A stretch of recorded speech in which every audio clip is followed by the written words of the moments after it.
twemere koko ubutegetsi Paul Kagame yakuye mu nkangara. Bwana Twagiramungu arongera ati sinshobora gutegekerwa mu gasuzuguro. Twagiramungu kandi yabaye nk'uduhaye igisakuza agira ati sakwe tutisoma, ati ninde waza mu bambere wavuze ngo abanyarwanda mutore umuntu mudakunda, tuti ngicyo, ati ni Perezida Kagame nta wundi. Tubanza ariko tubasuhuze mwese abumva Ikondera Libre aho muri hose ku isi, ikondera ryigenga, ikondera rirwanya ubucakara bw'ingeri zose. Turabashimira kandi ubutumwa bwinshi bwanyu, tuzagenda igihe cyo kugira icyo tuvuga ku bibazo n'ibyifuzo mutugezaho. Muri uyu mwanya turi kumwe n'inararibonye mu bijyanye n'impinduka zagaragaye mu miyoborere y'igihugu cy'u Rwanda. Nari ngiye kuvuga ngo wabonye bipfa n'ibikira. Bwana Twagiramungu Faustin aravuga adategwa ngo cyari u Rwanda rwayowe n'agatsiko kari gafite ububasha busesuye ku bantu ngo no ku butunzi bwose, nuko ngo abanyarwanda bishyira hamwe baharanira impinduka, ubutegetsi bwa cyami buvaho kuko ngo yari ingoma y'agacinyizo yari yarazambaguje rubanda. Ngo Kagame avuga ko u Rwanda rwari rwiza kera ku ngoma ya cyami. Twagiramungu ati Perezida Kagame arabeshya ntabyo azi, abibwiwe n'iki se, yanganaga iki? Ngo burya Paul Kagame n'umuryango we nta wabirukanye, ngo ntibigeze banahunga mu 1959. Ngo Rutagambwa ari we se wa Kagame ngo yamenye ko umwami atazagaruka, nibwo yafashe imodoka ye ashyiraho umuryango we berekeza hanze y'igihugu. Ngo ntawe mwirukanye mu Rwanda, gusa ngo ntiyemeye u Rwanda rudategekwa n'umwami. Ku itariki 28 Mutarama mwaka w'1961 abari bahagarariye amashyaka atanu RADER, PADEC, MDR, Parime Hutu, Aprosoma, AREDETU bahisemo ubutegetsi bwubahiriza amahame ya demokrasi.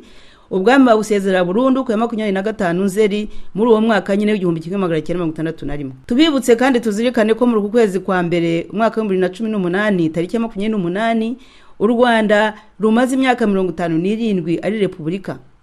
Twagiramungu aragira icyo avuga ku miyoborere ya Paul Kagame idaha agaciro amateka, ati nk'umwami Kigeli wa gatanu Ndahindurwa wabaye umwami w'u Rwanda yagombye kuba yarashyinguwe nk'umuntu wayoboye igihugu akubahwa.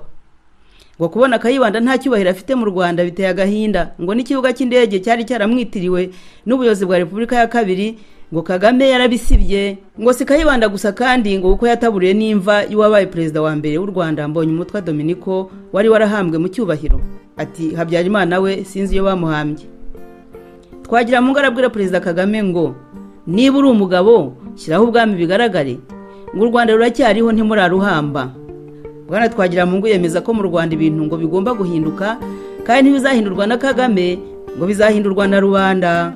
Turashimiye Bwana Twagiramungu Faustin kongera kuza kuvugana n'Ikondera Libre, Ikondera ryigenga, kuko cyane mwebwe nararibonye mwabonye byinshi ibikira bipfaho wenda nta n'ubifuza kuba yabivuga.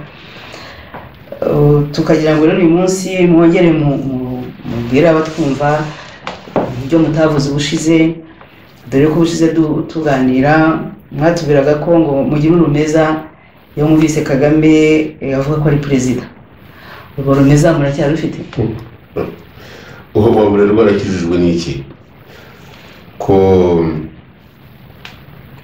uvuga ko arutera akiriho kandi akaba akiri perezida. Impamvu nabivugaga ntabwo ari amabanga, ntabwo yumvikana ko umuntu afata ubutegetsi muri 1994 akifashisha abantu ntube perezida kandi uri perezida. Ibyo ngira ngo n'ubucyo nshaka kuvuga. Hariho umuperezida igira ngo muzi ko Bizimungu yabaye perezida, ntabwo ari ukugabanya agaciro yari afite icyo gihe, ariko ni ibintu nabayemo. Nta muntu bashobora gufata decision uvuga icyemezo Kagame atacyemeye. Ubwo rero birumvikana ko hari wategekaga agatekera mu wundi muntu. Icya kabiri ni uburyo Bizimungu yavuyeho. Yego ntiyari yaratowe, ariko uburyo yavuyeho ntabwo ariko yagombaga kuvaho. Icya gatatu ni uko ejo bundi yagize akavuga ati u Rwanda rwari rwiza kera rwongeye kuba rwiza kuva muri 1994. Ati abantu baje bikoreye inkangara bemeza ko nzategeka ubuziraherezo, noneho dusanga ari ngombwa ko ni nko kubeshya ariko duhindura constitution yari yahinduwe mu mutwe kare. Nabo ngabo bikoreye izo nkangara n'abahutu bamenyeye kubyikorera kuva kera ntabyo bikoreye byose ni ubufindo. Nkaba rero mvuga nti iyo umuntu avuga ko ari perezida ataratowe akaba perezida yarisha abantu we yita kubohora igihugu, numva ntaho mba mbeshye. Abenshi bavuga bati ese ko wumva yari yarisha abantu kuki mwakoranye? Njyewe ntabwo nakoranye nawe mvuga ko ushaka gukora nk'ibye. Njyewe nakoranye nawe nshaka ko twareba ukuntu abanyarwanda bagira amahoro, ariko ntibyashobotse kugeza na n'ubu. We avuga ko yatanze amahoro,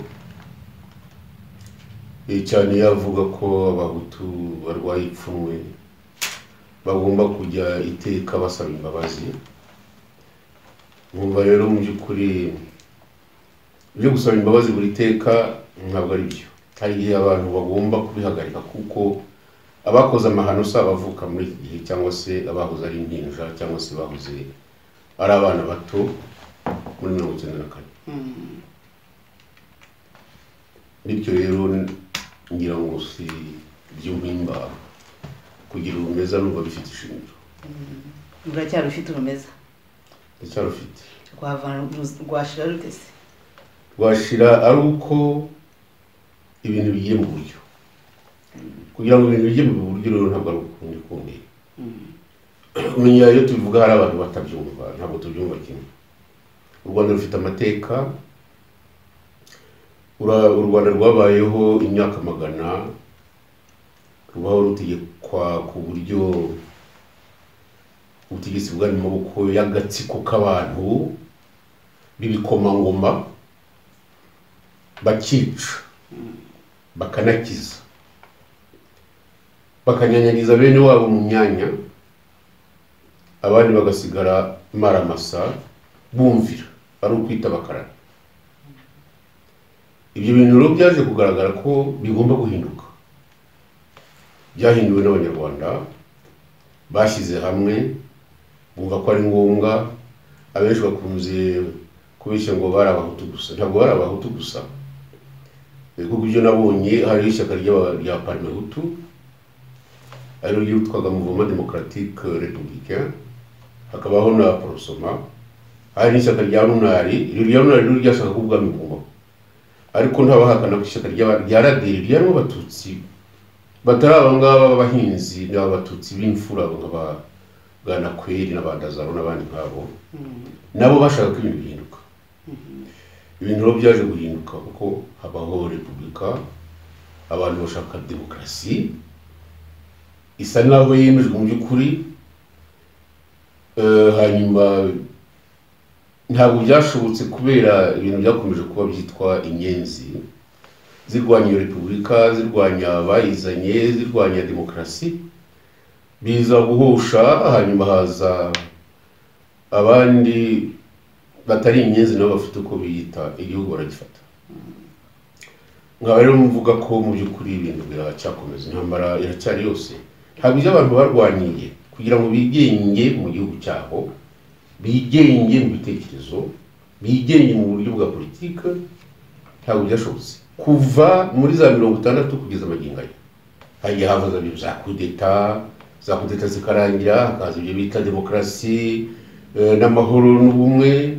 Ibyo bivaho, ejo bundi rero haje kabutindi, ubu nibyo turimo. Ubwo mu gihe muvuze ko haje demokarasi, ubu turi mu kwezi kwa mbere. Ukwezi kwa mbere ubundi ni ukwezi gukomeye ku Banyarwanda, kwari gukomeye, sinzi n'ukugikomeye. Ukwezi kwa mbere tariki ya 28 z'ukwezi kwa mbere 1961 niho Abanyarwanda batangiye bumvise ko ari ngombwa kwishyiraho abayobozi. Uwo munsi bawita umunsi wa demokarasi. Iyo demokarasi ni iby'icyo gihe barwaniraga, nawe ntiwari mukuru cyane ariko ugomba kuba warabibonyeho. Ubu ngubu biracyahari, ni ibintu bishobora kuvugwa muri iki gihe turimo mu gihugu cyacu cy'u Rwanda cyatwibarutse. Demokarasi sinzi niba abantu bayumva kimwe. Ijambo demokarasi ubwaryo ni ijambo riremereye cyane. Urabusanga abantu benshi bibwira ko ku demokarasi ari nko gutora nka biriya byo mu Rwanda ko biba birangiye. Uri waje na Kagame akubwira ko afite demokarasi mu gihugu. Jewe rero ibyo nabonye mu by'ukuri abantu barabikerensa cyane, usanga hari abantu bazi ko uwo Kagame tuvuga we agira aho ngaho agasa n'utera urwenya rw'agahinda ko mu Rwanda ngo rwari rwiza mbere, nta bisobanuro no kuvuga imbere no kuvuga igihe cy'ubutegetsi bwa cyami. Icyo gihe cy'ubutegetsi bwa cyami rero abana bato ntabwo bashobora kumva ibyo ari byo, kuko we abivuga asa n'ushaka kubatera ikintu kimeze nka feneri, nko kubasinziriza, ntibabizi. Ubutegetsi bwa cyami bufite uko bwakoze, abantu babaye abaja, kuko iyo mvuga abaja mugomba kubatandukanya na bamwe mu mwita abagaragu, ntawe bihuriye. ngira ngo hari aho nize kubibwira abantu ko nta muntu n'umwe w'umututsi wigeze ajya gukomanga ku rugi rw'umuhutu ngo uzaze mu nguhake nguhinga, cyangwa se ku mututsi w'umworo w'umutindi ngo uzaze muvane mu butindi nguhinga. Abantu nibo bajyaga yo gukomanga ku nzu bati nyabune muduhinga muduhake. Ariko ibyo ngibyo bitandukanye n'ibintu by'ubuja. Ubuja ni biriya byo guheka abantu mu ngobyi, nibyo kuvuza impanda abantu babamutse bavuga ko mujya gukora mu murima wa sushefu guhinga. Ngatwe iwacu hari umurima witwaga Ruhumbangegera, wari umurima ufite za hegitari. Abahutu bakajya guhinga, bagatangira inyoni zimaze kuvuga bagatangira bagahinga badahembwa, bakazataha inka zitaha badahembwa. Ibindi ni ukuba kwa sushefu cyangwa se ku mututsi wundi wumvikana na shefu, mukajya mwikorera ibindi by'amazi muzana aho ngaho, ibyo bazakaraba, ibyo bazatekesha, ntuhembwa. Ugakora mu bintu byabo bindi, ibintu ukakuka amase cyangwa se ukajya kuragira inka udahembwa, n'ibindi byinshi ntarondoye. Ubwo ibyo nabonye ibyo ni si ibyo ngibyo gusa, icyo kintu cyabuguje. Ibindi rero ni iby'ubutegetsi. Ubutegetsi hategekaga abantu bakomoka ku bikomangoma n'abandi nkabo, ni ukuvuga abashefu n'abasushefu. Urugero naguha ni urugero rwo mu Kinyaga aho mvuka. Iwacu hategekwaga n'abantu b'abakobwa baturuka mu nzu y'umugabo witwa Kobwa, ariko bari abanyiginya. Abasushefu bane sinjye kuvuga amazina yabo ndayazi ariko si ngombwa. Abo bantu bavuye i Nyanza baza gutegeka Ikinyaga. N'ububwikiriro, n'ububwira ko ubutegetsi bwari bufitwe n'abantu n'agatsiko mu magambo make. Ibyo bibaho ngaho kugeza igihe abantu bavuze bati ntabwo bishoboka. Abantu nibo bategeka, bashyizeho n'ishuri bita ishuri ry'indatwa. Abantu bize mu seminari bari bahaguruka bavuga ko ibyo bintu bagomba kureba uburyo babikosora. Muri abo ngabo rero ngira ngo hari abo muzi nka Gitera ari mu ba mbere, Kayibanda, ba Makuza, ba Ruhizi Munyangaju, bariya babica mu mpaka n'abandi nkabo. Abo bantu barateranye, ni abantu bari bajijutse, baravuga bati ese ibintu bishobora guhinduka, kandi kuko reka banabikore. Nuko nongere mbisubiremo, abana bato wenda bajye basoma. Ntabwo u Rwanda rwari koloni gusa, rwari koloni ariko rugenzurwa na Nations Unies. Nations Unies rero yakoze raporo yerekana ko abantu bitwa abahutu bagowe, ko ibyabo bigomba guhinduka. Ubwo hari mu mwaka w'1948. Abo bantu rero bari barize mu seminari n'abize muri byo bita mu ishuri ry'abarimu, barabyize basanga ko ibyo rero bivuga ko ari byo, bashaka uburyo babishyira mu bikorwa. Biza guhura nuko muri Afurika hose hari haraje ibintu byo kuvuga ko bagomba kubona ubwigenge, cyane cyane bitewe n'ibihugu by'abasosiyaliste birimo Uburusiya n'ibindi bihugu by'abasosiyaliste byari ko abo bantu nabo bagomba kubona ubwigenge. Nibwo rero amashyaka atangiye kubaho, habaho Prosoma, habaho Parmehutu, habaho izo za Raderi, habaho za Unari n'ibindi ngibyo. Biza guhinduka, reka no gukomeza no kurondogora, biza guhinduka. Kugira ngo rero ngere ku kibazo cyawe, nuko haje kuba ikintu gikomeye cyane. Ikintu cyaje kuba nuko umwami Rudahigwa amaze gutanga muri 1959 mu kwezi kwa karindwi nyirango, ku itariki 25 byabaye ngombwa ko hajya undi mwami, hajya umwami Kigeli rero bihura n'uko ayo mashyaka avutse, abantu bamubwira ko ibintu by'abagitera batazajya babikurikira, mbese bagomba gushimangira ubutegetsi bwe.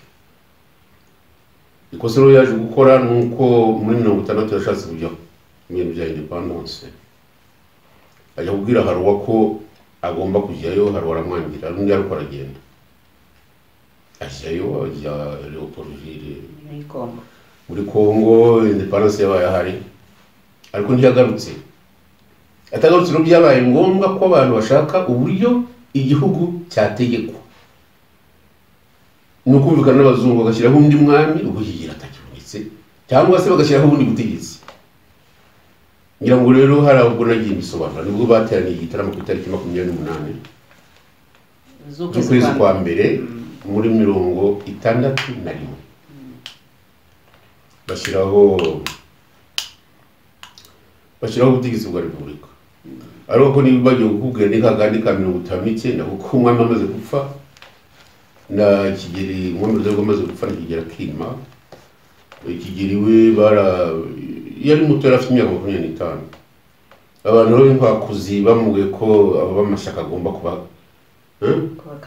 kubakanira urubakwiye, bakareka ibyo bintu byo kuvuga ko bazana ibintu bya demokarasi no gushyiraho iby'umwami ngo zajya agomba kujya gufata ibyemezo abandi kujya kubaza parlement.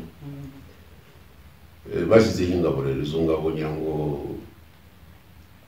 zayoborwaga n'umutware witwa Mbanda w'umunyarwanda. Batangira kwica abantu, ariko ibintu ubona abantu rero iteka basa n'abavuga ko Abahutu ari abasazi, bafashe abantu no gushaka inkongi z'umuriro, bajya gutwika amazu. Ntabwo ariko byagenze. Ibyo byo ngira ngo nta n'uwabimburanya kuko ibyo byabaye ndi muri college, nta bitangaza birimo. Abantu rero nabo bagize igihe bashaka ko bagomba kwirwanaho rero bo ngira ngo abenshi ntibafashe imiheto, abenshi bafashe ibibiriti batwika amazu, cyane cyane ari bashefu n'abasushefu. Abantu rero bavuye mu gihugu barahunga, cyangwa se abandi bahungira mu zindi province zitarimo ayo n'ibyo bibazo. Abo barimo ba Kagame Bakagame buriya nuko bababwira abana Bakagame bari batuye ku Rurembo. Si Bakagame yari umuntu ukomeye cyane, ntabwo ari umututsi usanzwe, sinzi niba ari n'umututsi burya, kuko abantu bakunze kwitiranya ibintu. Nta mututsi w'umutindi wigeze abaho. Mutindi wahinze agashyira isuka ku rutugu, agafata umupanga akajya kwitemera ibyatsi cyangwa se akajya mu rutoki, ubu ntabwo bakiri umututsi. Iyi niko nabibonye. Abo ni Abahutu, ntabwo ubututsi bwari izuru. Ubu ngubu usigaye umuntu w'umutindi, baba bari abatindi batarigeze batunga n'intama, ati ndi umututsi. Naho kwa Kagame barabo, Kagame ntabwo barabo. Kagame ni umuntu w'umwega ukomeye, kuko burya bega bafite igihango n'abanyiginya, cyane cyane ku byerekeranye gushakana.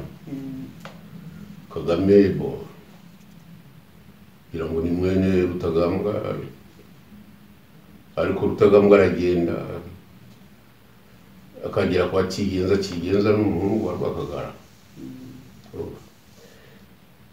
Kagame rero na papa we n'abandi bana babo cyangwa ntibanyumuza bakabinyereka, ariko barategereje bagira mu mwamaza garuka. No kuvuga iki rero? Ni ukuvuga ko batahunze 59,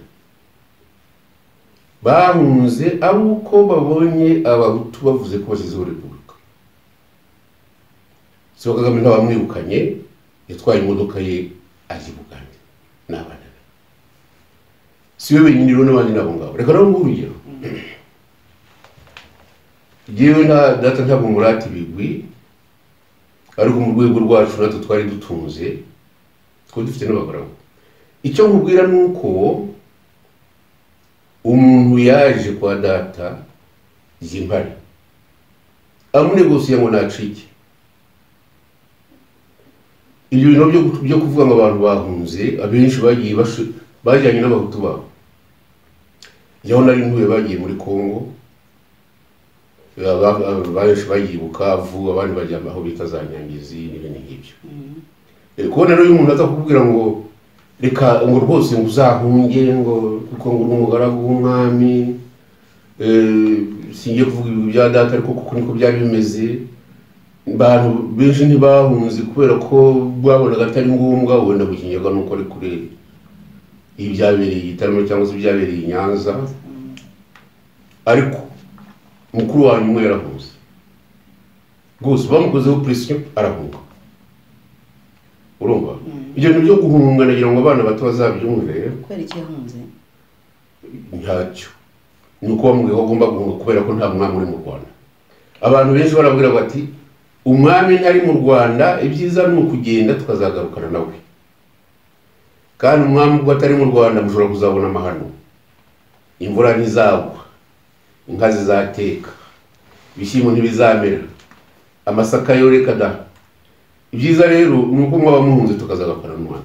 Iki cyari kiriho. Uwavuga rero ngo arakimpakanya, Kagame ntabwo yakimpakanya kuko yavuze 57, akaba yari afite imyaka 4 gusa muri 61, akaba yari afite 259, ntabwo yanyumuza. Urumva? Reka rero tugaruke ku kibazo cyawe. Kiriya kibazo cyawe cyo muri Mutarama ku itariki 28. Ubwo nyine bavugaga yuko umwami atagarutse kuko yagiye Leopoldville, abaturage babonye umwami atagarutse, abashefu bahitamo gushaka ukuntu igihugu cyategekwa. Yego. Ngo abashefu bahitamo, wavugaga yuko ntabwo ari abashefu bahisemo, abashefu baragiye cyane cyane babonye ko umwami atagarutse. Muri 60 mu kwezi kwa 7 no kwa 8 habaye amatora yo kugira ngo imyanya idafite abategetsi bahunze muri 59 n'abahunze muri 60 babasimbura. Ibyo abakoze decision n'ababirigi, ntabwo ari abanyarwanda. Amatora araba, ayo matora yabaye mu kwezi kwa 7 no kwa 8. Biratangaje cyane gukurikira ibya politiki ko n'umwana nyine agiye kureba aho batora. Umuntu nahabonye nari nkibuka ari umusore muto afite yari afite ka etware kamwe n'uwitwa Munyandekwe. Ayo matora naribye nabibonye ko batora, bakavuga ko n'abarunare banze gutora. Ayo n'amagambo nibuka, kandi koko abarunare ntabwo batoye. Nibwo rero bwa mbere basizeho baburugumesitiri. Cyangwa burugumesitiri w'iwacu bamushyiraho ngo yari yarize mu ishuri ya tekinike i Kigali, ubwo twumvaga ari ibitangaza. Tekinike neza ntabwo abantu bumvaga ibyo ari byo, ariko batubwiraga ko ngo yize gukora akabati kadafite imisumari. Bityo rero atubera burugumesitiri yitwaga Marcel Mafrego. Abandi no mu zindi province cyangwa se za chefferie ngira ngo barabikoze. Urumva? Bityo rero icyo ni cyaciye abantu intege, cyaciye cyane abategetsi bari basigaye bavuga bati batangiye gushyiraho abategetsi b'abahutu, byiza nuko twagenda tukazagakora n'umwami. 61 abandi nabo bati ntabwo twakomeza dutya, ibizo nuko twashaka uburyo dushyiraho usimbura umwami. Nibwo rero bagiye igitaramo ari amashyaka 5. Hari ishyaka rya Raderi, hari irya Parimuhutu, hari irya Padek ry'umugabo witwa Rwiramasasu, hari n'iryitwa Aredetwa y'umutwa witwa Munyankuge Laurent. Ayo mashyaka rero ntabwo abantu abenshi baraza kugira amateka. MDR siyo Parimuhutu hariya? MDR Parimuhutu na Prosoma nayivuze nyirawo, cyangwa murashaka ko mbisubiramo? Ushobora kubisubiramo nkavuga ko ari Prosoma, nkavuga ko ari MDR Parimuhutu, nkavuga ko ari Padek, nkavuga ko ari Aredetwa na Raderi. Ayo mashyaka rero yarateranye, ikibazo bakigaho. Bamwe bati biza no twashyiraho mbese ubwami bita constitutionnel, no kuvuga ubwami bushingiye kuri ibintu bya parlement. Abandi bati no gushyiraho umwami w'umuhutu. Abandi bati reka turebe ko twashyiraho repubulika. Mu by'ukuri abantu benshi bemeje ko repubulika. abatarayemeye ni raderi rwose, kandi banavuga ko atari ngombwa kuguma muri iyo nama kubera ko bo ikibazo cyabo gikemutse, ntabwo bashaka ubundi butegetsi butari ubwami bushingiye kuri demokarasi n'itegeko nshinga. Ubwo rero repubulika ntabwo yemewe, ababiligi ntabwo nabo bayemeye kubera ko Loni yavuze ko nayo itakemera. Umwami Kigeli nibwo yagiye muri Loni asaba ko nta muntu ugomba kumuvana ku bwami, kw'ibyiza nuko abaturage bahitamo bagatora ubwabo, ndetse anasaba ko n'abadamu bazatora abategarugori. Loni irabimwemerera, nibwo bemeje ku itariki ya 25 z'ukwezi kw'icyenda ko hazabaho referendum. Iyo referendum rero yabaye ntabwo umwami yagize amahirwe kugira ngo ayitorwemo, ntihaba n'amahirwe yo kugira ngo batore ubwami kuko bagomba gutora ibintu bibiri. Ayo matora rero yabaye ndi Nyamirambo, kimwe nayo nari naragiyemo iwacu mu Kinyaga muri 60 nagiye kureba batora. Numvaga ari ibintu bishimishije, kandi n'ubwo ko iyo mvuga aya mateka simvuga ibyo nabwiwe, mvuga ibyo nabonye. Bityo rero haza gutorwa ko repubulika ijyaho, ubwami bukavaho, bavuga ko na Kigeli batamushaka nawe yavaho. Ibyo byari bibizi. Ubwo Kigeli ariko ntahari. Kigeli nuko nibagiye kubisubiza cyangwa se hari aho babyumvise mbivuga.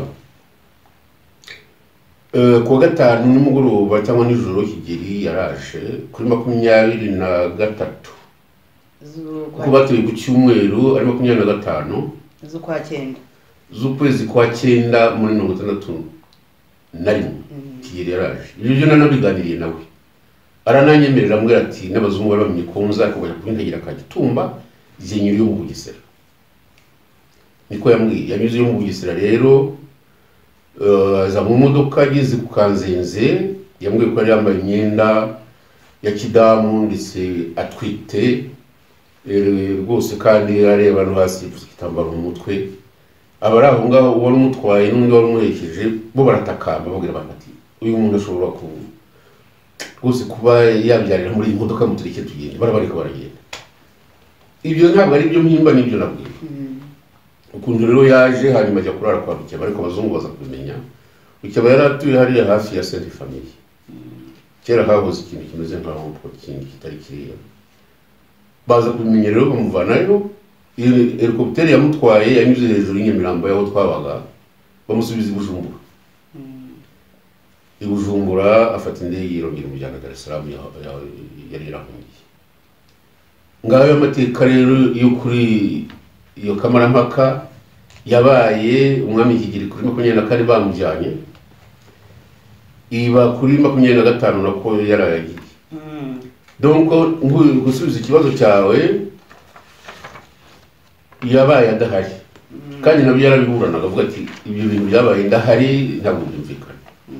Nta gisubizo yabonye kuko yabakwica ababiligi bamujyaniye ku tariki ya 24. Yego birumvikana, ubundi yavuye mu Rwanda atumvikanye na Harwa, ntabwo yamuhaye visa yo kugira ngo ave mu gihugu azagaruke. Ni nayo mpamvu buri yatagarutse, ko atumvikanye na Harwa ku buryo bwo gusohoka mu gihugu ajya muri Kongo. Kugaruka rwihishwa rero nabwo nuvuga ko yanyuze ku mategeko. Ababiligi rero baravuze bati bo baravuze ngo nahaguma ngo abantu barasabota mu mategeko amatora. Ubundi yaragaruwe n'iki ko mwavuganye? Iki cyari kimwe yagombaga amatora yagombaga kuba ahari kuri we. Ntibyari officiel ko we yumvaga ari uko bigomba kuba. Kandi bari bavuze ko nta mwami batakimushaka. No. Amatora yaratara yaje mbere kuko amaze kuhagera n'itatumye babimenya cyane. Nuko aho ngaho i Nyamirambo abantu bagiye bajugunya udupapuro twebwe twadutoye mu gitondo mu by'ukuri. Hariho ifoto ye handitseho ngo ngarutse mu Rwanda. Ubwo rero wenda no mu yandi ma province cyangwa se wenda nabo barabihashize, none kugira ngo Rwanda bumve ko bazajya gutora umwami hari. Icyabaye rero nuko baje kumenya hari baramuvumbura bamusubiza aho yavuye. Niba se baramushubijeyo, ubwo yarazamwe n'ikintu kizima, cyangwa wenda yaza kuba hari wenda hashoboraga kuba ibikorwa wenda by'imyivumbagatanyo, cyangwa se yarazamwe no kugira ngo yereke abo baturage b'Abanyarwanda bumvaga ko igihugu umwami atarimo kitaba igihugu wenda yarazanywe n'ibintu by'amahoro. we yashaka guca agahigo, yarazi ko abanyarwanda bamukunda, Kigeli yarabizi, yumvaga ko ibintu bidashobora guhinduka. We yumvaga ko niba abanyarwanda bamenye ko aje bamutora byaze bikomeza. Abazungu baravuga ati uyu muntu aramutse ari hano abatwaragizeho ubutegetsi haraza kuba imyigaragambyo afa ibintu bishobora kutagenda neza kuko badashaka ko abo twashyizeho ho bubava. Nibyo. None se nyine twavuga ku itariki ya 28 Mutarama 61, yego, muri uko kwezi turimo kwa Mutarama nyine, kugira ngo abakiri bato bumve ko ari umunsi wagize akamaro ku banyarwanda. Ni iki itariki yasigiye abanyarwanda kikiriho?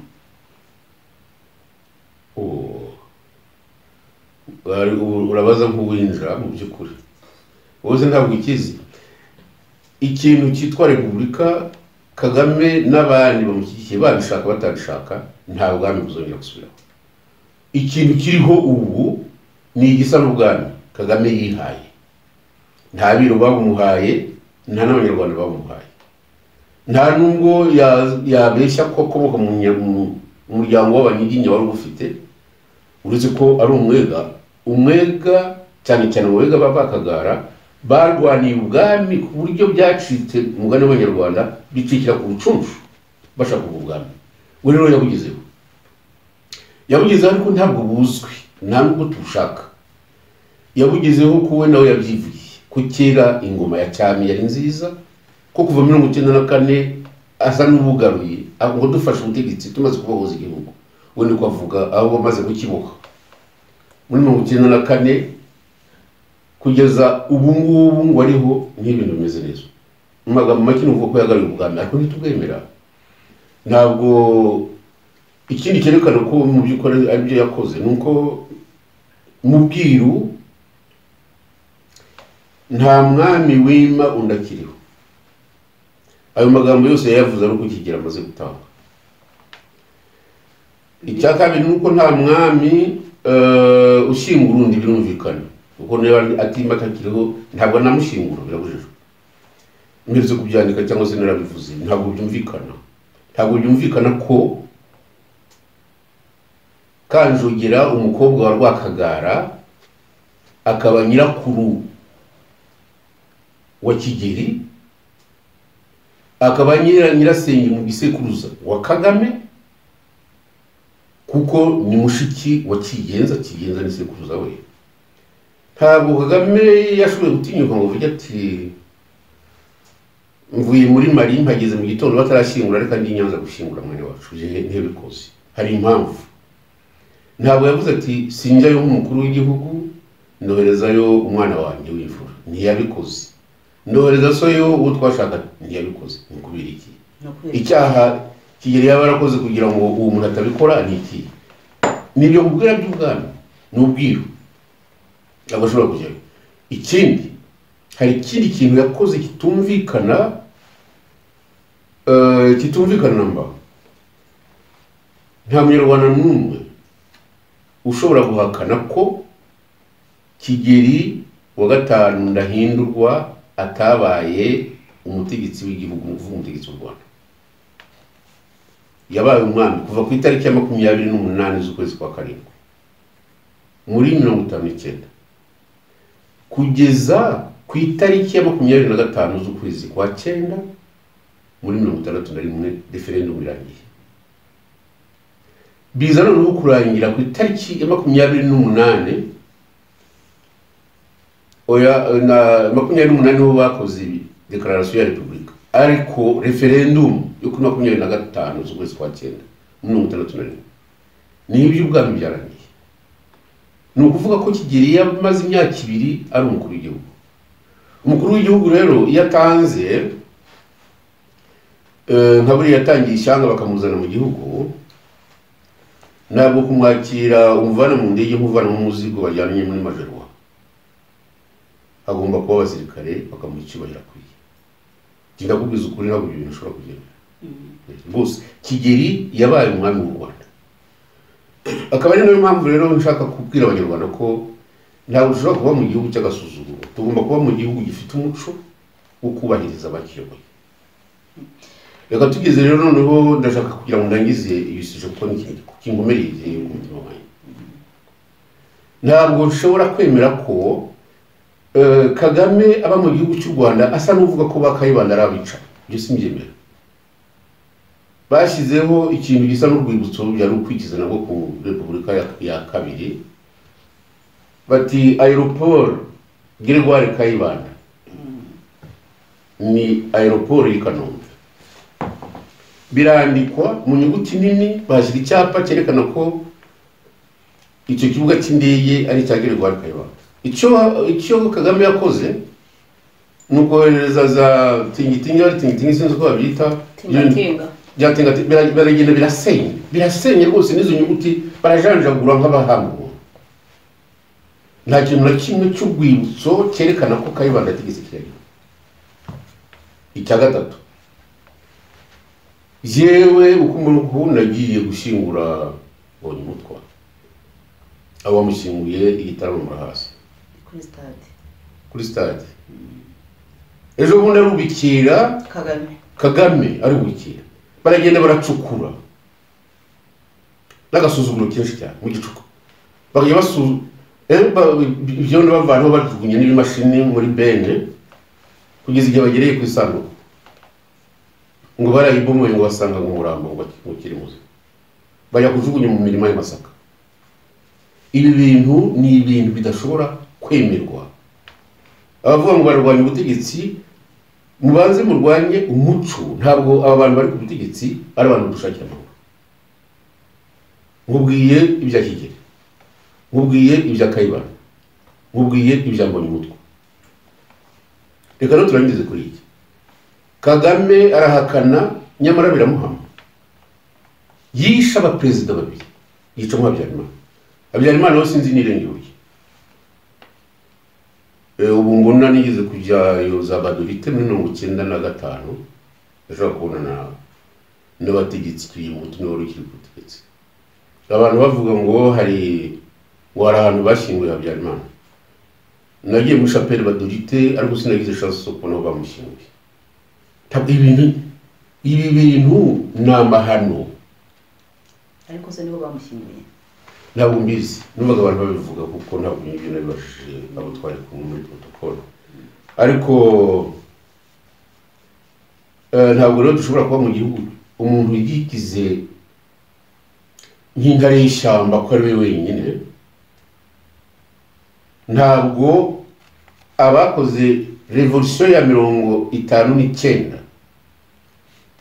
rero ibyo ni imyivumbagatanyo ibyo niko mbyita, barwanya abantu bashaka kubatsimba nguko bumva bashaka kuhindura ubutegetsi, bikaza kugira intera yaho bashyiriyeho iyo tariki 28 ibintu bigahinduka, bikaza kugira aho bashyiraho referendum aba Repubulika ikemerwa.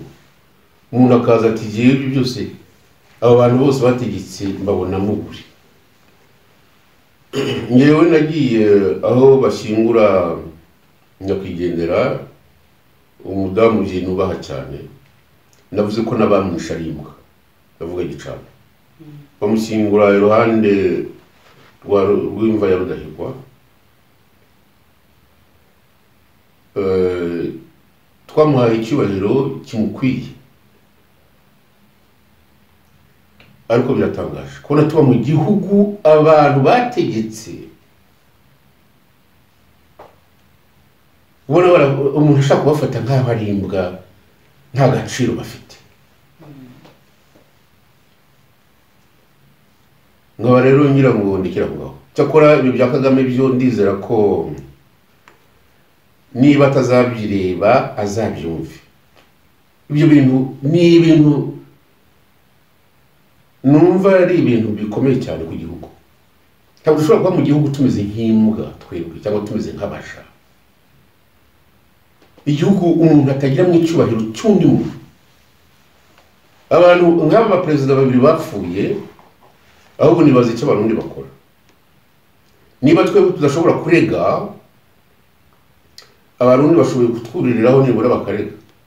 umuperezida wabo yapfuye ari umusore afite imyaka 36. Kagame yafashe ubutegetsi afite 37. Bisa naho byarangiye. Nkabambwira abarundi ko bafite nta n'ubwo ari uburenganzira, ni umukoro, ni devoir. Bagomba kubaza uburyo umuperezida wabo yapfuye. Twebwe nta bushobozi dufite. Turabikora ndakagenda gatanga ruswa ku isi yose. Amafaranga y'igihugu aratanga yarumbatanije ibintu, niwe muntu uzi ubwenge muri Afrika, ni uyobora niyo africaine, ndavuga Kagame. Ubundi wumvaga navuga ninde? Uwo muntu rero nkaba nibwira ko agomba kumenya ko ari ikiremwa muntu, ko kwica abantu no kubavana mu mva akajya kujugunya mu mirima bandaka akasa naho batabayeho, ko ari we wenyine aryame akanguke agende yibwire ko ari ikiremwa muntu, kandi ko ibyo akora tutabyemera. Mwagiye gushyingura Mbonyumutwa, mwabwira abanyarwanda kuko icyo gihe nta televiziyo zari zihari ngo zerekane uko byagenze, ndetse hari n'abatari bakavutse. Mwatubwira muri make uko uwo muhango wo gushyingura Mbonyumutwa wagenze, niba igihugu cyari cyamwubashye, n'ibyo nshaka kumenya muri make uko byagenze, cyangwa mubwire abanyarwanda. Urabona ko nagiye gushyingura Mbonyumutwa sinatumiwe nande na famiye ye, byari gushoboka wenda, ariko icyo nzi nuko uwo munsi wabaye umunsi wakonje. Ni itegeko rya perezida wa repubulika wari uriho Habyarimana, yemeza ko bamushyingura nk'umukuru w'igihugu wabayeho. Icyo rero barakimuhaye.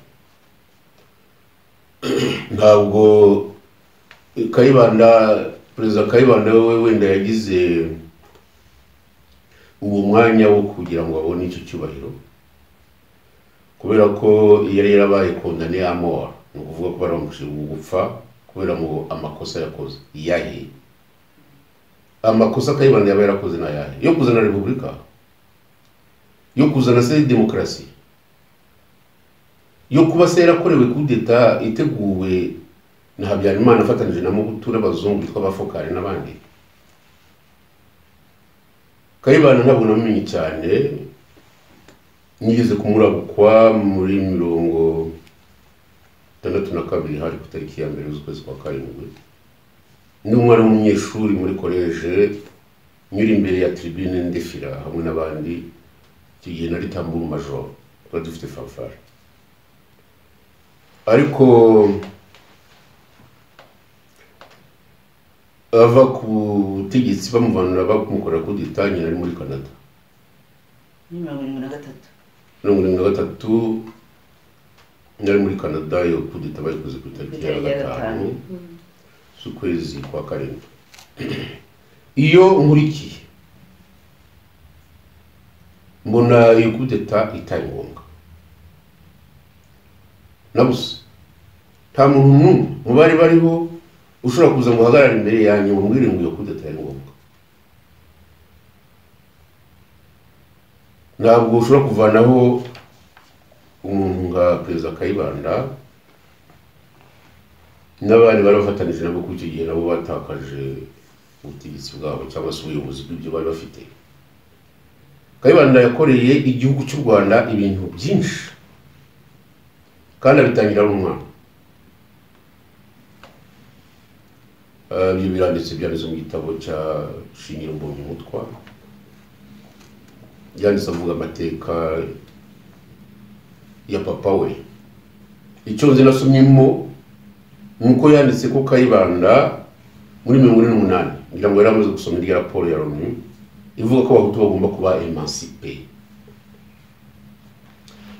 Mbonyumutwa ari umuntu ukomeye muri administration y'Ababiligi Gitarama, ariko icyo yanditse nuko Kayibanda yaravuze ati mvuye mu seminari nkuru, ariko nje kureba nk'umuntu ujijutse, mu minsi mike nzajya i Buraya, nagira ngo nzagenda ariko maze kubwira ko ibyiza ari twaziga ikibazo cy'abahutu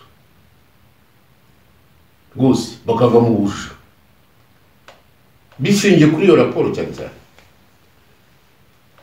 nta cyaha rero Kayibanda yaba yarakoze cyo kuvuga ko we n'abandi igisiba gitera hari baratangiye babisha ku mugaragaro baza gushyiraho ishyaka ryo kugira ngo abahutu babe emancipe batera imbere. Ntabwo icyo ngicyo ari icyaha. Cyaba icyaha iyo bataza kuba barabayabasha, cyaba icyaha iyo bataza kuba baragiye bakubitwa nk'uko nabo bakubita abantu ku bibuno. Jewe najyaga njya kwa sushefu kureba uko bakubita abantu rwose, kandi nari umwana nkumva ndetse nkumva kubiseka. Ubu hari umugabo w'i Kigali nakuba mu Rwanda twari duturanye, ni umugabo arasa n'ufite nka metero imwe na santimetero 80. Ise ni umuhutu kandi yari umuhutu cyane kubera ko ahegaga sushefu, ariko hari ubwo usanga ashaka kujijingitanya ngo arisha gutyo ngo yaba ari umututsi. Ise yahegaga sushefu, sinshaka kuvuga izina rye, izina rye ndarizi, yahegaga sushefu. Ibi byose ni ibintu nabonye, urumva. Nkaba rero nzi ko umuntu wafashe cyangwa se abantu bafashe icyo cyemezo cyo kugira ngo babohoze abo bantu babaja, ukumva ko bakoze icyaha, ariko biratangaje cyangwa se no kwirengagiza ibintu byari mu Rwanda ngo bakoze icyaha, barwanya abantu bicaga ba Sindibona, ba Secyugu n'abandi nk'abo kugeza kuri bakanyaruka babirukaza bakajya kwica i Burundi, ngo bakoze icyaha bagombaga kubihorera. Shefu Mbanda agakomeza karimarima bikarangiriraho. Abo bantu rero bakoze revolution, bagateranira igitaramo, harimo n'abo batutsi bo muri radire bashaka ko ibintu bihinduka. Bwacyo kumva ko ari nk'abantu b'abasazi. Ntabwo iyo politiki ishobora kwemerwa mu gihugu, n'ayo mateka ntidushobora kuyemera.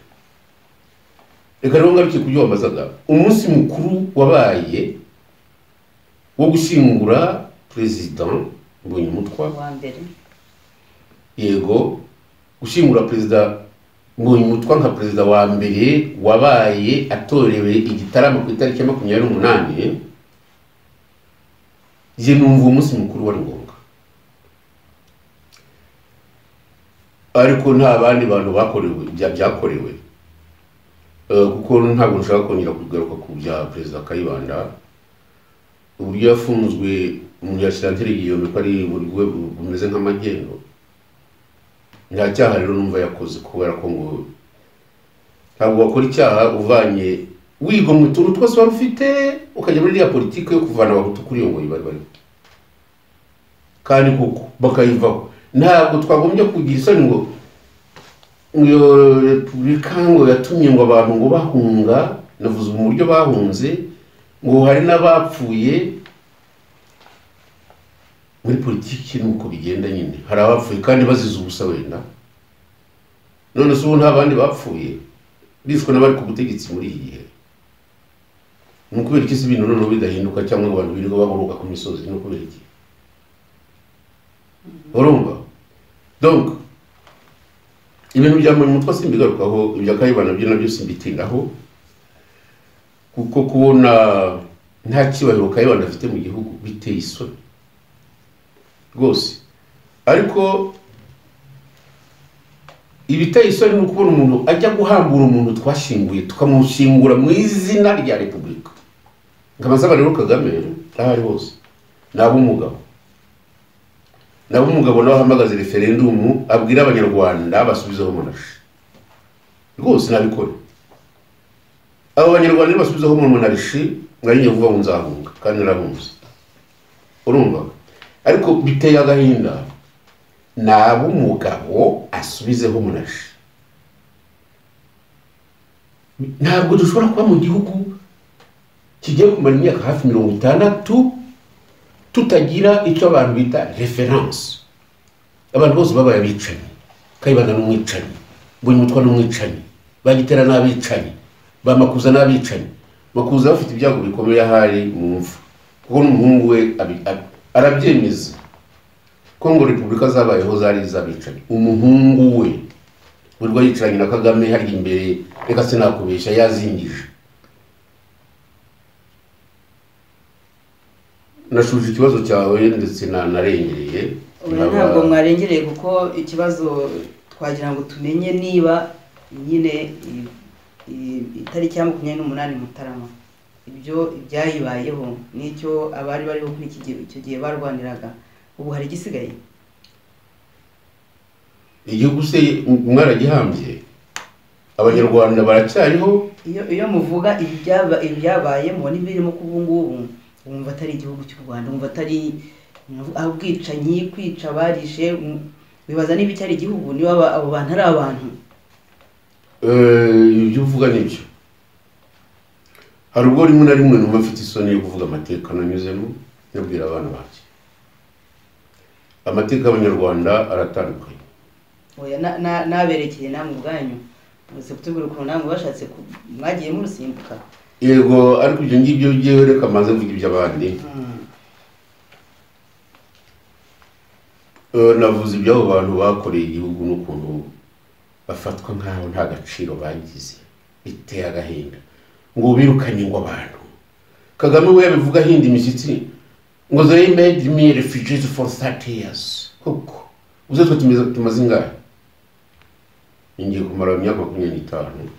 Nawe nta wamubuje gutaha. Ubwo rero yavuga ngo hari wamubuje gutaha se, yabwiye abajya cyangwa ngo ajya ntumira ngo nzatahe nkanga. Ajya kwiyamamazayo. Rusu kwiyamamaza ari kwiyerekana kuko yari yaritoje imbere y'igihe. Wese ninde wamubujije kuguma mu Rwanda ko ejo bundi yahoze avuga ngo yavuze ku itariki ya 30 z'ukwezi kwa gatandatu mwaka wa 2013. Abwira abantu ngo mushiki we ngo yari i Butare, ngo umunyarigaga hari ku Karubanda, ngo bakajya bamushyira kuri pirate, ngo bamukurura ngo izuru abahutu bakurura izuru kugira ngo barebe ngo niba hari mu igufa. Bari mukurura gasariye ko we atahunze muri 2023. Kuki we yemeye kuguma mu Rwanda harya? Kagame turabizi ko yagaze Butare akarara kwa nyakwigendera kandi nyakubahwa umwamikazi Gicanda. We kuki atagumye mu Rwanda? Nukubera iki? Ngo bamugize refugee ngo imyaka 30. Yego, reka tubyemere dutyo. Natwe gituma tudataha ubwo nuvuga ko hari impamvu. None uravuga uti igihugu ko murabona bizagenda bite? Iki gihugu ibintu bigomba guhinduka. Gusa sinzi uzabihindura niba ari Kagame. Niba ari umugabo nabihindure ashyire ku bwami, tumenye ko ibintu twabisubiyemo twongeye kubabaje. Ko nta wundi watigitse, ko hatigitse abami, nka Rudahigwa akaba ruhabwa icyubahiro, na Kigeli nta nubwo yagihawe, kereka niba bashaka kuzagiha umwami w'umwakagara. Urumva? Bigomba guhinduka. Ntibizahindurwa na Kagame. Niba ari ubihundira nabihindira ubu, nta nubwo bizahindurwa n'abantu bangana na Twagiramungu. Bizahindurwa na rubanda rw'abanyarwanda kandi babasore. Niyo mpamvu rero abanyarwanda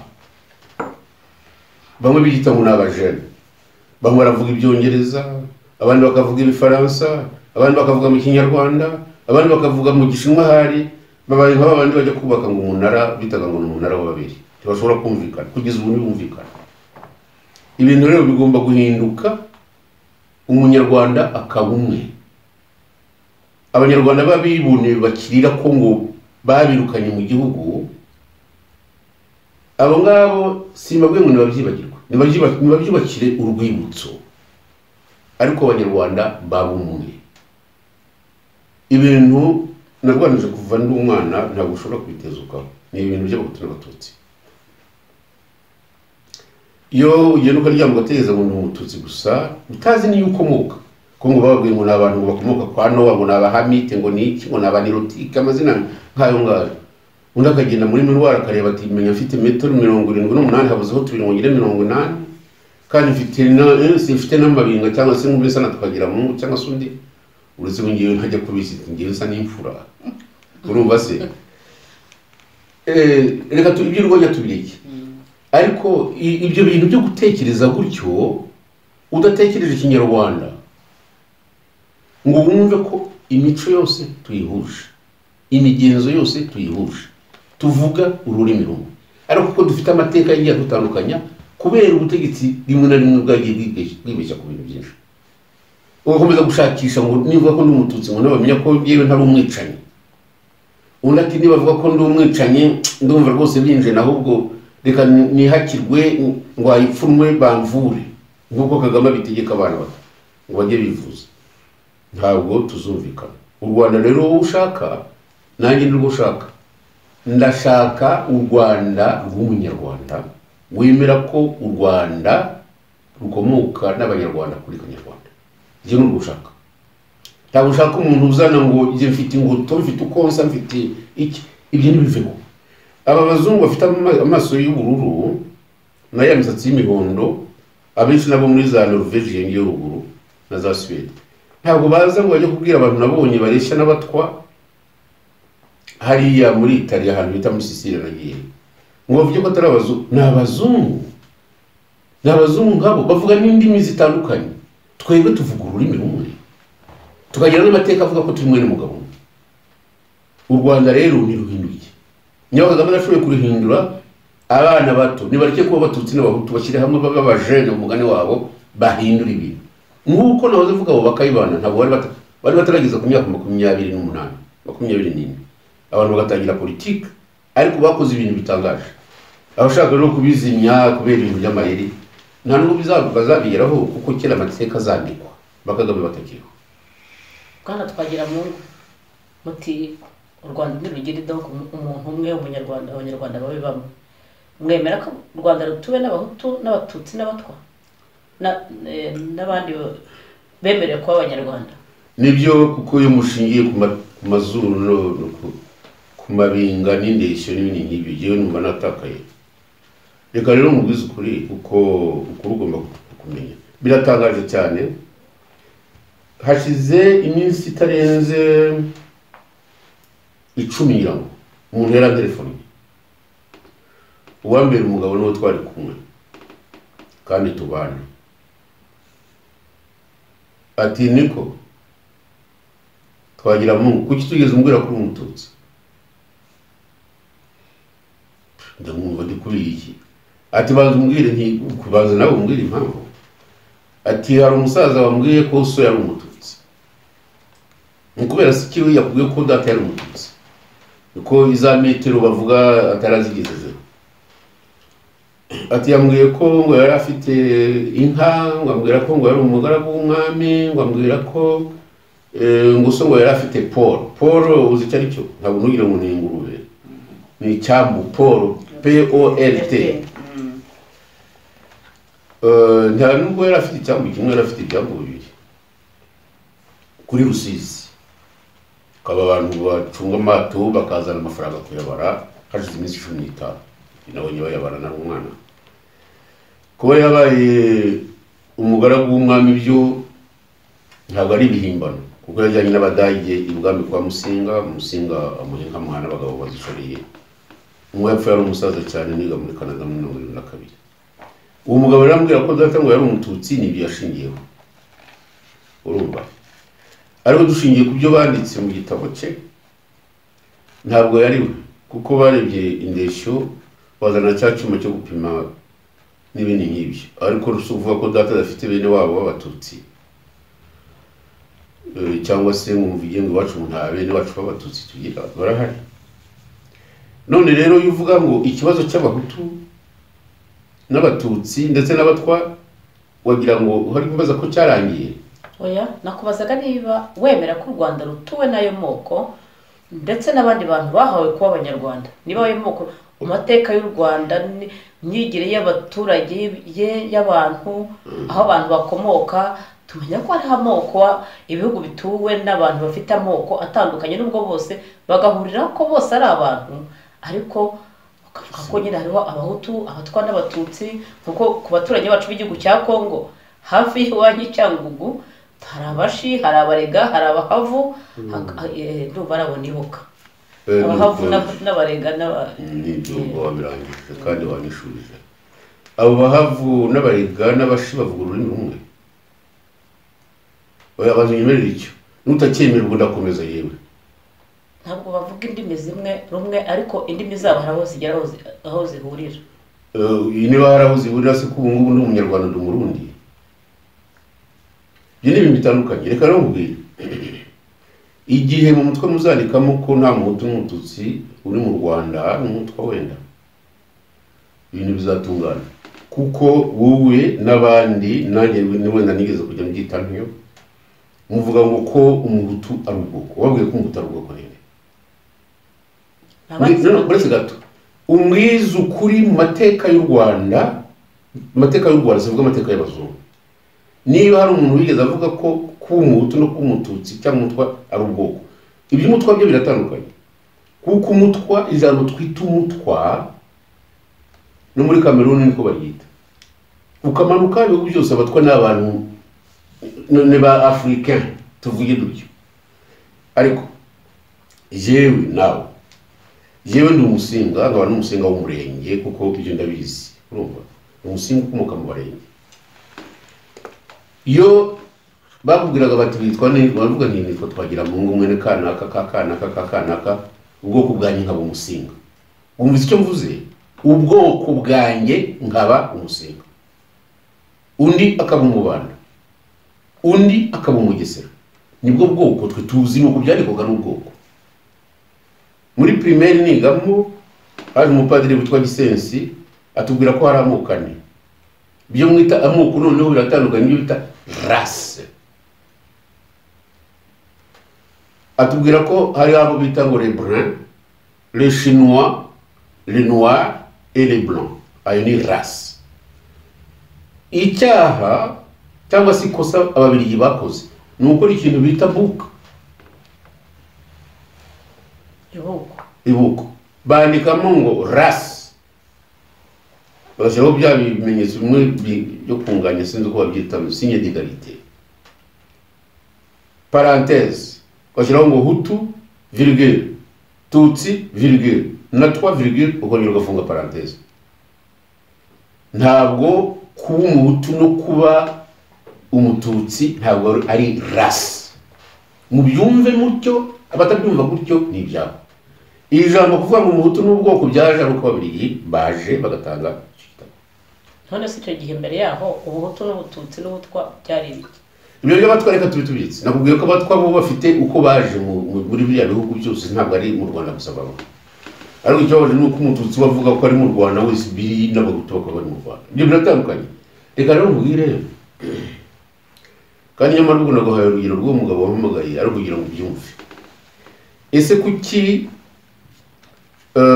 abize wenda sociology bandusha kubimenya cyane, kuki iby'ubwami nako by'abatutsi n'abahutu bitaba class? Nukuri kubera iki ubututsi bw'Uganda mbese atitwa umututsi? Nukuri cyangwa umututsi w'ibushinga nkuko mubyita, cyangwa hariya muri za Masisi, kuki bitaba class? Reka rero mbwire jewe uko mbitekereza.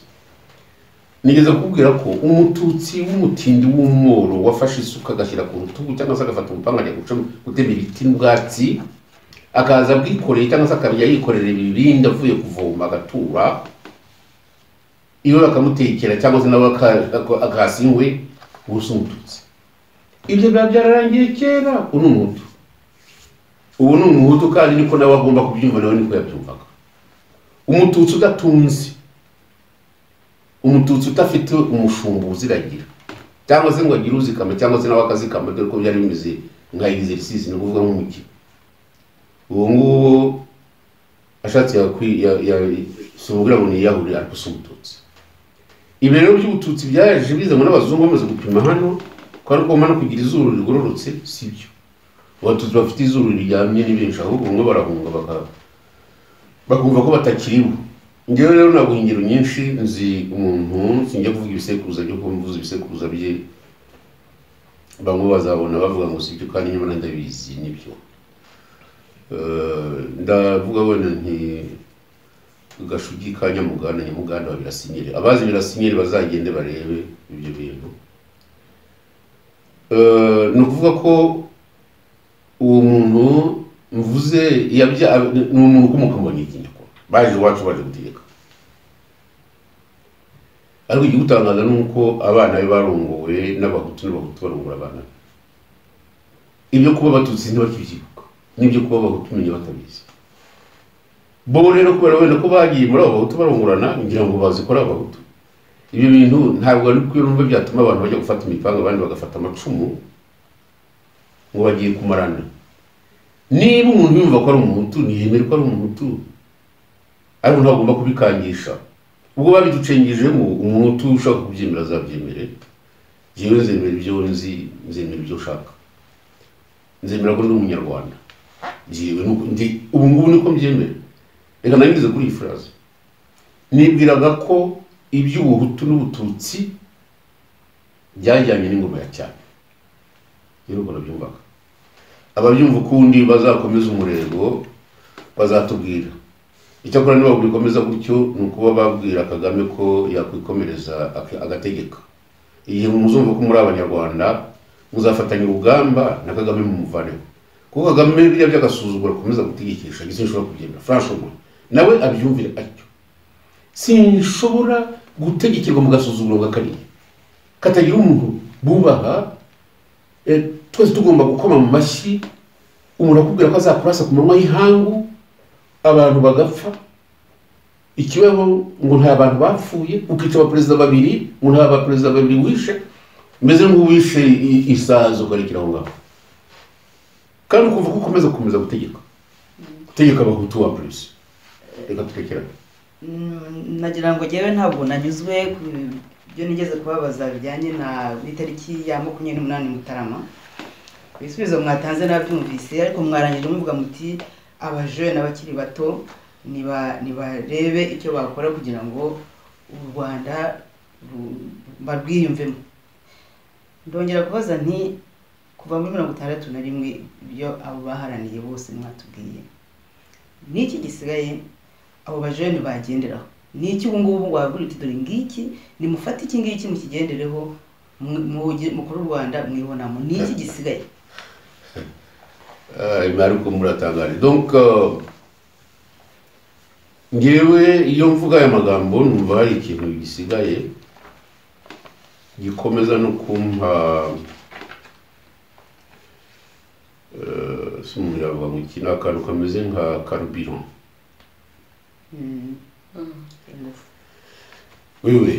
Wenda biterwa n'imyaka mfite. Nuko abanyarwanda bagize igitekerezo cyiza bajya kuvanaho ubutegetsi bw'umuryango, ubutegetsi bw'abanyiginya b'abahindiro cyane cyane. Bakavuga ko babusimbuje demokarasi. Iyo demokarasi ikaba yemerera buri wese kujya yiteorera umuyobozi. Cya kabiri nuko n'ubwami nka hano mu Bubiligi baratora. Ikindi gishimije nuko Repubulika Kagame yakora uko ashoboye kose byaramunaniye kwivanaho. Byaramunaniye. Kuko uriyangira ngo muramuzi imigambi ye, iyo adakinduye atagize ate n'ibyo. Ubundi yabuze aho bituruka.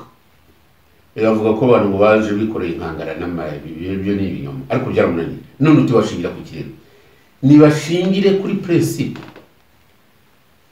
Abantu mu gifaransa ngira ngo niho bivugise neza. Défendre la République et la démocratie. Bate Nukurwanira demokarasi na repubulika. Ngo bate ko buriya rero mwagushaka kunjyana mu bintu byinshi. Itegeko nshinga amaze kuridanangira, hari amategeko amwemerera ko agomba kongera no gutorwa kuzageza muri 2034. Baraturuka kugira ngo barwanire iyo demokarasi. Arya ibyo byemejwe na Kagame cyangwa byemejwe na Rwanda? Na Rwanda yarabyemeje ko bajyanye inkangara nkuko babitubwira. Ibyo rero by'ubutegetsi bucegetse mu bantu bikoreye impapuro kandi tukaba tuzi uko bikorwa. Reka mbivuge ko nzi ko bikorwa nagiye mu matora. Ntabwo Kagame yazi imbere yanjye hano ngo tudispute ngo anyemeze ko yatowe. Nta mu bimenyetso byinshi kandi nahawe n'abamukoreraga banyise ko atatowe. Nabiriya rero nabyo nta muntu wikoreye inkangara zirimo impapuro avuga ko amukunda.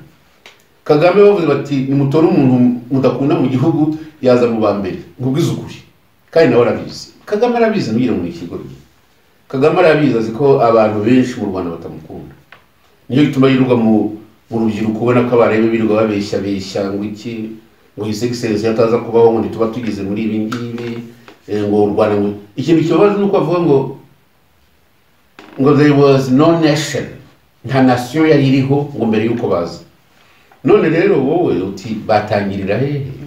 wabwirije dore bana rwose dore ahantu hari akayira akaryango ni munyuremo kugira ngo mugire u Rwanda mwibonamo.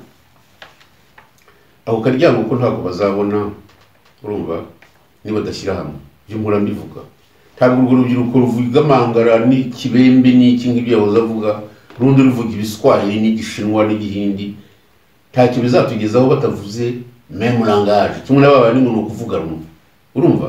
Niba banze bavuye ko intambara barwana ari yo kugarura demokarasi na repubulika mu Rwanda, babyumvikaneho. Kugira ngo tubigereho tugomba gukorera hamwe, urumva. Niba dushaka gukorera hamwe tuzatangira kuri ABCD, urumva. Ntabwo rero wambwira ngo bazahindura ibintu batubaje gushyira hamwe. Kabone niyo bavuga ngo bagiye gukora nka Kagame bafata intwaro ngo barwanye ubutegetsi buriho, ntabwo bazarwana badashyize hamwe, ntibizashoboka. Principe ya mbere ni ugushyira hamwe. Niba Abahutu, niba Abatutsi, niba babishaka, niba bakomeze kubeshya ko ari ubwoko, ariko niba umunyarwanda bafate intwaro barwane, niba babishoboka uko Bakagame babikoze. Kuko rero nabo ntabwo baje bavuga demokarasi. Cyangwa se Kagame niyemere ko aba bantu abahaye uburenganzira bwo kuvugira mu gihugu, babwire abandi bana bangana, babwire na Rwanda twongere duhitemo. Kongera guhitamo aho Kagame azabyemera ko azatsinda ubuhemu, ni ukuvuga kwemera demokarasi na repubulika. Ariko rero kugira ngo tukigarukaho, hari ibintu ushobora kugarura uzanye demokarasi abantu bakabikora ku buryo bwa demokarasi batoye. Hari ibintu udashobora gukora ugafata imbunda nka Kagame, ugafata u Rwanda, cyangwa se ukabwira abanyarwanda bakemeza uburyo bashaka kuvuga. Nta bindi ngerezo, ushyira hamwe ukoresha demokarasi cyangwa se ufite Rwanda. Ibindi wowe waba uzi uzabibabwiriza, ngo nabo bazabigeza wowe. Tukuratira batakuzi uri igitego